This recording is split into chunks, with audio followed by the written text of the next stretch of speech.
Olá, amados irmãos e irmãs, sejam todos muitíssimos bem-vindos a esse momento abençoado de estudo e comunhão em nossa escola bíblica dominical. A paz do Senhor Jesus a todos e que a paz encha o vosso coração e lares hoje e sempre. Estamos dando sequência ao nosso trimestre estudando a natureza humana e hoje chegamos à sexta lição, um tema profundamente relevante para cada um de nós.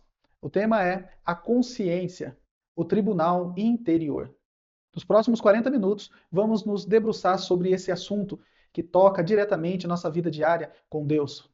Para guiar nossos estudos, temos 3 objetivos claros da revista. Primeiro, mostrar a origem da consciência como um senso moral dado por Deus. Segundo, ensinar como a consciência atua como um tribunal interior. Terceiro, alertar para as falhas da consciência quando não é orientada pela verdade bíblica.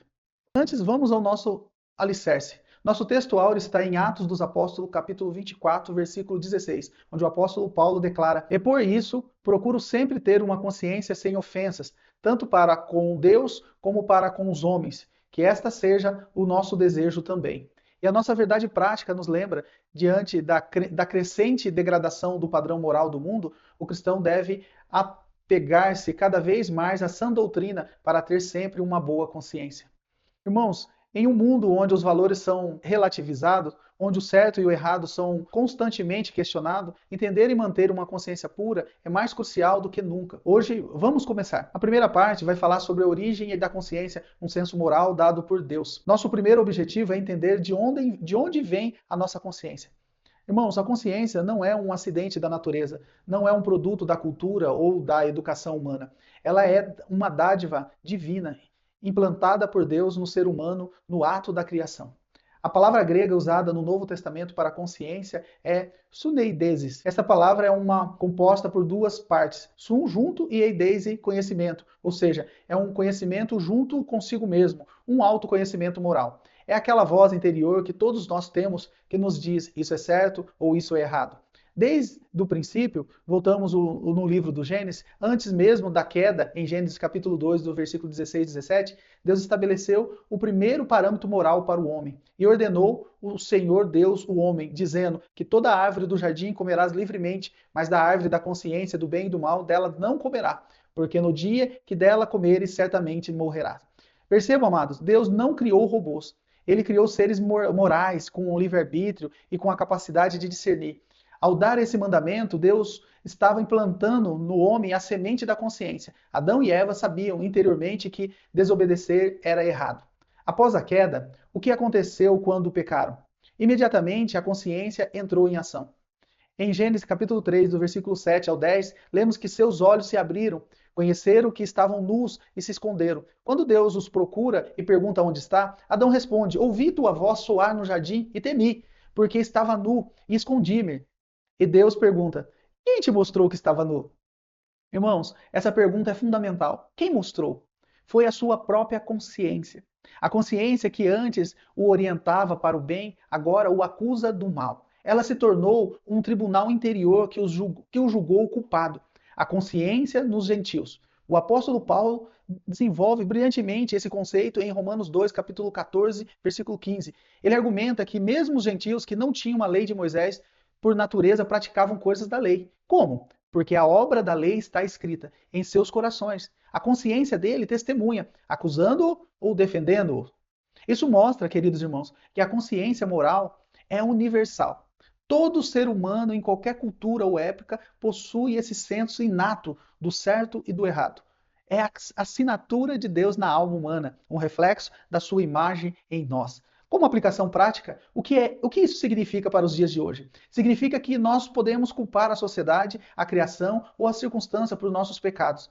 Deus nos deu uma bússola interior. Ignorá-la é ignorar a voz do próprio Criador. Precisamos reconhecer a consciência como um dom sagrado e buscar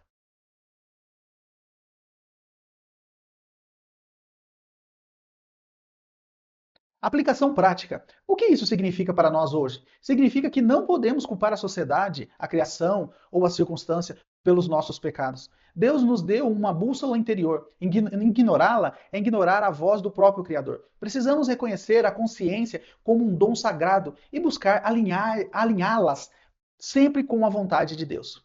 Na parte 2, nós podemos falar sobre o funcionamento da consciência, o tribunal interior. Agora, vamos ao nosso segundo objetivo: entender como essa consciência funciona no nosso dia a dia. A Bíblia a descreve como um tribunal interior. Imagine um tribunal dentro de você, um juiz, um acusador e um defensor. Vamos detalhar as 3 funções principais da consciência nesse momento. A primeira sendo a consciência como acusadora. Esta é a função que mais sentimos quando pecamos. É aquela voz que nos sussurra: você errou. É o peso no peito, é o remorso, a inquietação que nos tira o sono. Em 2 Samuel 24:10, após o censo imprudente, Davi declara: mas tenho pecado, me tenho por muito culpado. Sua consciência o acusava fortemente, e Deus usando a consciência para convocar ao arrependimento. 2. A consciência como defensora. Quando agimos de acordo com a verdade, a consciência nos absolve. Ela nos traz paz, alegria e confiança. Em 2 Coríntios, capítulo 1, 12, Paulo diz: porque a nossa glória é esta, o testemunho da nossa consciência de que, com simplicidade e sinceridade em Deus, temos nos comportado no mundo. Uma consciência limpa, um tesouro inestimável. A terceira, a consciência como juiz. Ela emite o veredito final. Seu julgamento é implacável e imparcial. Ela não aceita desculpas esfarrapadas, nem justificativas vãs. Baseia-se no ato da lei moral interior. Em João, capítulo 8, no verso de 1 a 9, temos um exemplo poderoso. Os fariseus trouxeram uma mulher adúltera para Jesus, querendo acusá-la. Jesus, com sabedoria divina, disse: aquele que dentre vós está sem pecado, seja o primeiro que atire a pedra nessa mulher. O que aconteceu? A consciência de cada um deles entrou em cena como juiz. Eles que eram acusadores, foram acusados por seu próprio tribunal interior. Em um a um se retirou, começando pelo mais velho ao mais novo. A consciência não poupou ninguém. Característica desse tribunal: é imparcial, não faz acepção de pessoas. É inapelável. Seu veredito é direto e difícil de ignorar. É individual. Cada um presta conta da sua própria consciência. A necessidade de alinhamento, no entanto, para que esse tribunal funcione corretamente. Ele precisa ser orientado pela verdade. Uma consciência mal informada pode nos enganar. Por isso, Paulo exorta a Timóteo em 1 Timóteo capítulo 1, versículo 5, que o alvo é o amor de um coração puro e de uma boa consciência, de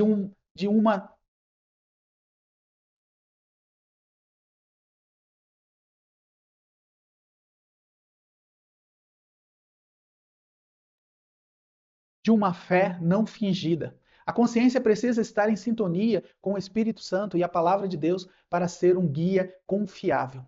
Como aplicação prática, irmãos, prestamos atenção à voz da nossa consciência. Quando ela nos acusar, não a sufoquemos. Corremos para o arrependimento e o perdão em Cristo. Quando ela nos defender, demos glória a Deus pela sua graça e lembremos, uma consciência treinada pela palavra se torna um instrumento poderoso para discernir a vontade de Deus.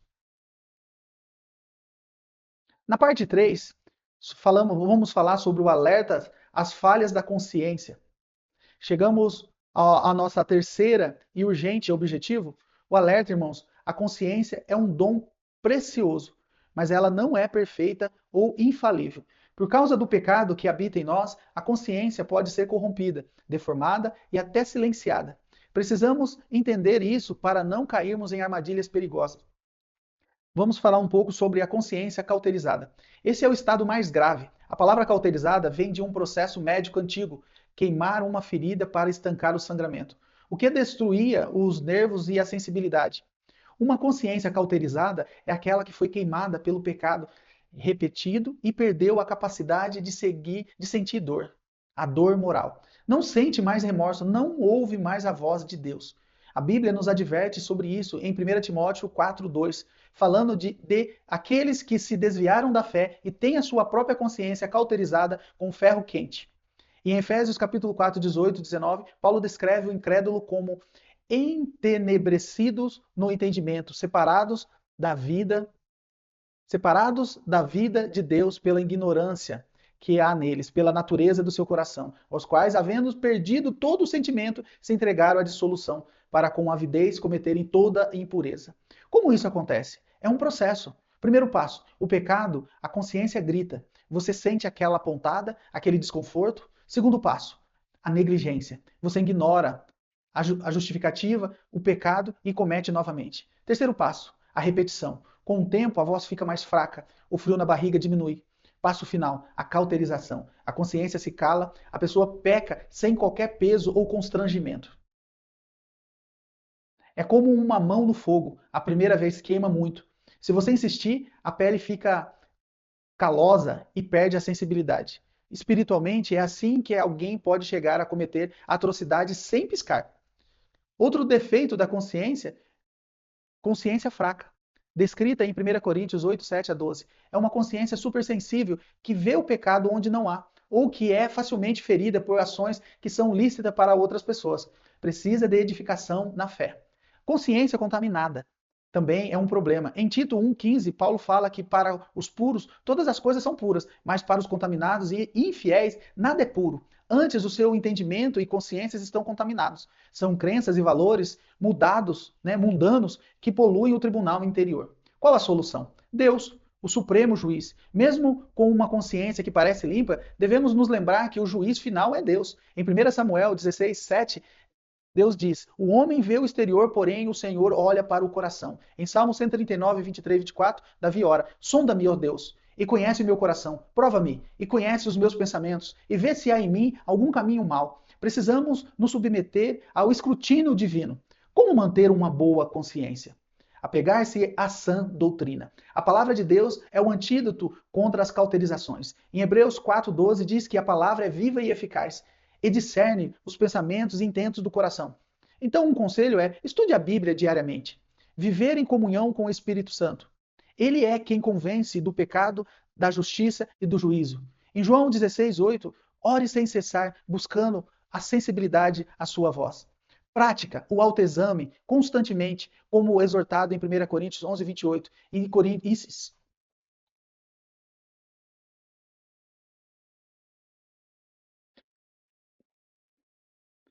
E 2 Coríntios 13:5. Examine a sua vida, seus motivos, suas ações à luz da palavra. Busque a restauração imediata. Quando pecar, não espere. Confesse, arrependa-se e receba o perdão em Cristo. 1 João capítulo 1, versículo 9. Aplicação prática para isso, irmãos. Façamos um check-up da nossa consciência hoje. Ela está sensível? Está alinhada com a Bíblia? Ou temos área onde a voz de Deus está abafada? Não brinque com o pecado. Cada vez que você ignora a consciência, você está dando um passo em direção à insensibilidade. Hoje é dia de se reconciliar com Deus e restaurar o seu tribunal interior. Como conclusão, amados irmãos, chegamos ao final desta aula. Vamos recapitular rapidamente alguns pontos relevantes a esse estudo no dia de hoje. A consciência é um dom de Deus, um senso moral implantado por Ele em nossa pessoa. Ela funciona como um tribunal interior, acusando, defendendo e julgando o nosso comportamento. Ela pode falhar se não for orientada pela palavra. Pode se tornar fraca, contaminada ou até mesmo cauterizada. Que possamos, como o apóstolo Paulo, procurar sempre ter uma consciência sem ofensa, tanto para com Deus como para com os homens. Que a sã doutrina seja nosso guia e o Espírito Santo nosso constante companheiro. Não se esqueçam, na próxima semana estudaremos a 7ª lição com o tema O Pensamento, a arena da batalha da vida cristã. Será um estudo crucial para guardarmos nossa mente e o nosso coração. Vamos encerrar essa aula com uma oração. Querido Deus, Pai eterno, Pai das luzes, graças nós te damos, Senhor, por essa palavra. Senhor, Pai amado, Pai querido, continue sempre, Senhor, avivando a nossa consciência, de forma que nós possamos, Senhor, sempre examinarmos a nós mesmos, Senhor, e nos arrependermos do nosso pecado, Senhor, e voltarmos para os teus caminhos, Pai, o caminho estreito e a porta apertada, Pai. É o que eu te peço em nome do Senhor Jesus. Amém.